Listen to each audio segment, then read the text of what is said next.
Hi there, this is Nicole Dyer with Research Like a Pro, and for today's video, we're talking about prioritizing genealogy research plans.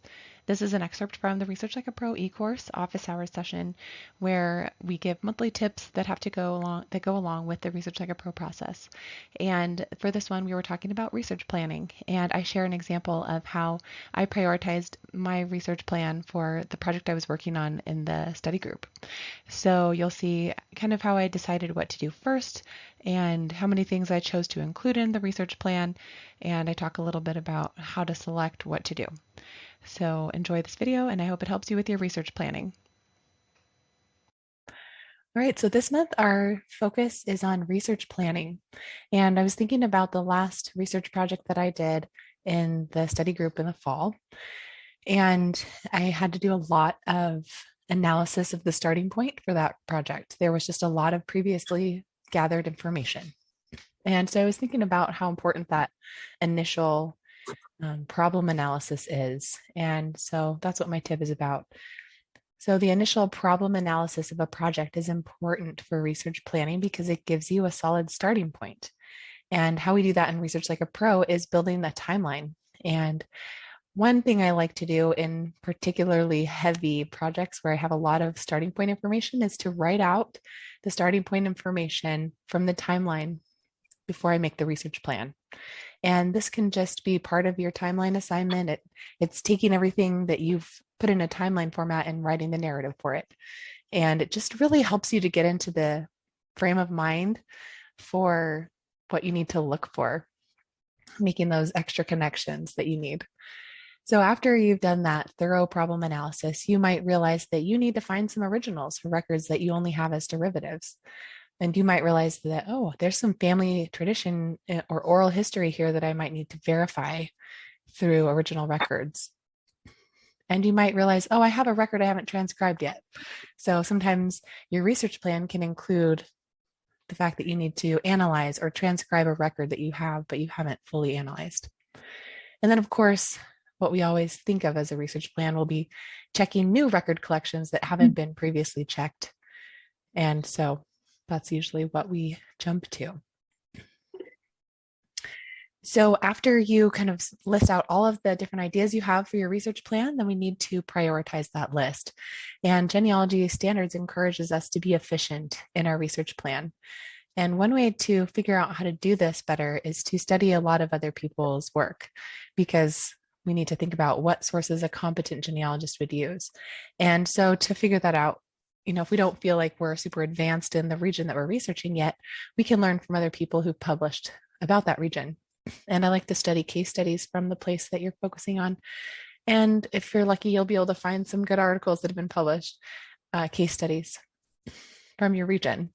And then one thing you can do is just make a list of all the different sources that people use, just going through their footnotes and noticing what sources they're consulting.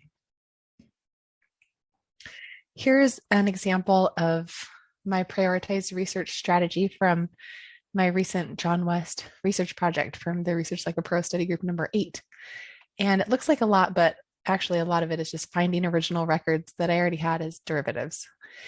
And so the first one here was to work with the Y-DNA results. And as I got into that, I realized that it was going to be a huge project, and I decided to do it in the later phase that was focused on DNA. And so I kind of decided, okay, I'm not going to dive into that. It was just going to be too much work to untangle all the different all the different West lines, because it didn't seem like the project administrators had done that. It was just all jumbled up.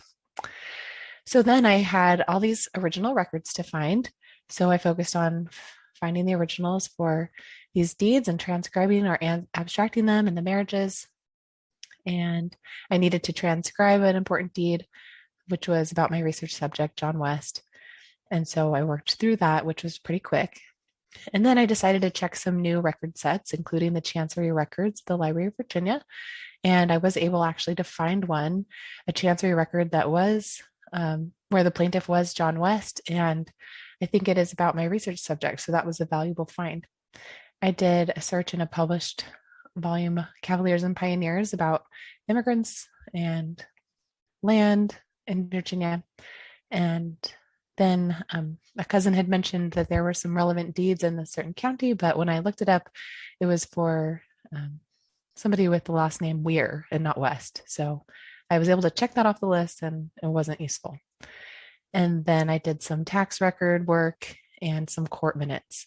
So I felt pretty good about my prioritized list. Finding the originals was a high priority. And then I had some new things to check. So, of course, I'm putting all of the findings here in my research log, but it was kind of helpful to have these little check boxes in my research project document to be able to help me see where I was in my research plan. And of course, as you're going along, these areas get moved. So, I moved one of these up and another one got moved down. I just didn't have time to do it, and it didn't seem like as important as some of the other searches. So I was flexible with my plan. So the takeaway about research plans: conducting a thorough problem analysis through building a timeline, writing the starting point information helps you create a better research plan. And that's what I found as I was working with this John West project. I realized I had a lot of original records I needed to find, and it gave me some ideas for what I could search that would be new. And that included like chancery records and tax records. So I didn't find the answer to my research problem because I think John West may have come to Virginia, possibly from England, and we found a couple of clues from the Y-DNA and from a census record of one of his daughters that points to that. So the next phase is going to be focused more on DNA and looking into England and possibly soldiers from the American Revolution who stayed, British soldiers. So that was what happened with that research plan and project.